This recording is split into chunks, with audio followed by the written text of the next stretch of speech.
muita gente. Eu era muito ateu antes. E eu passei por um processo de perda e acabei me descobrindo bem religioso. Não religioso. Crente. Crente em Deus. Porque o estalo pra me tirar da merda que eu tive foi começar a viver a vida como se Deus existisse e a minha vida importasse. A partir do momento que eu incorporei essas duas coisas na minha mentalidade, as coisas começaram a mudar. E pra aí, melhor. Pra melhor. E isso aí meio que solidifica, meio que dentro da minha cabeça, racionalmente, que a percepção que Deus existe é positiva pra mim. E que mesmo... E aí eu fui olhar os dados, os empíricos e tal, e no máximo que a gente pode chegar é 50% se Deus existe ou não. Sim, cientificamente falando. Não tem. Deus não é uma variável. Deus não é uma variável, como a gente fala em filosofia, passivo de controle epistemológico. O que significa isso? Significa que você não tem como testar se Deus existe. Não tem nem como... Não é nem provar que ele existe. Não tem como testar. Porque você não testa Deus em laboratório. Sim. Entendeu? Então, o ateísmo enquanto tal, do ponto de vista do cético, que é aquela pessoa que coloca teorias contra outras para perceber as fragilidades delas, o ateísmo é o que a gente chama de dogmatismo negativo. Você faz uma afirmação negativa que, por sua vez, não dá para provar. Entendeu? Então, quando você fala 50-50, quer dizer, não dá para decidir mesmo do ponto de vista estrito. É por isso que se fala, Deus não é uma variável de controle epistemológico.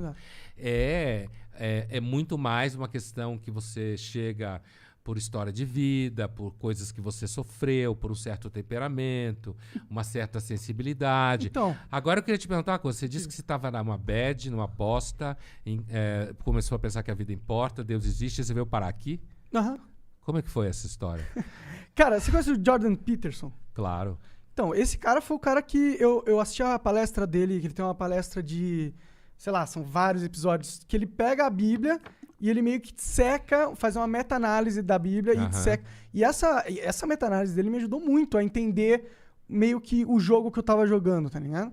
E foi a partir desse cara aí que eu comecei a falar, tá bom, vou mudar essas coisas que eu percebi que ele tá falando, essas mentalidades, eu vou mudar e eu vou ver o que acontece. Você viu o curso dele online? Online, é de graça. Não o livro dele. Eu comprei o 12 Regras pra Vida também. Não esse.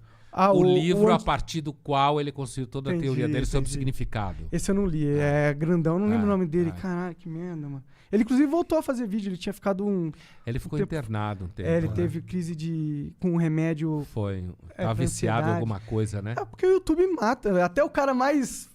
filósofo, pica, não consegue lidar com essa energia que é a internet, que é milhões de pessoas julgando seu trabalho. E ele ficou muito exposto lá. E ele se expôs. Eu não tenho essa questão porque eu não sei nada que acontece nas minhas redes. Que bom. Quem sabe são as meninas da DOCA. Sim, a Camila, que está aqui, por exemplo. Ela que administra minhas redes. Então, eu entendo bem o que você está falando.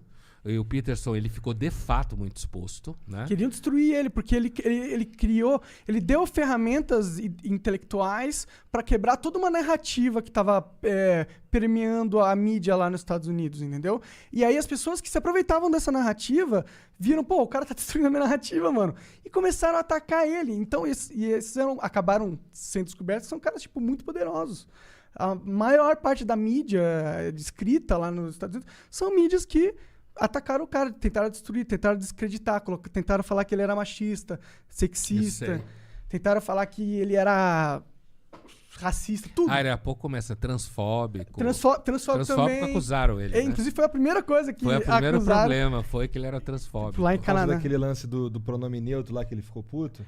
Sim, porque ele é contra o Estado ter o poder de compelir você a usar um tipo de jargão, um tipo de fala. Assim.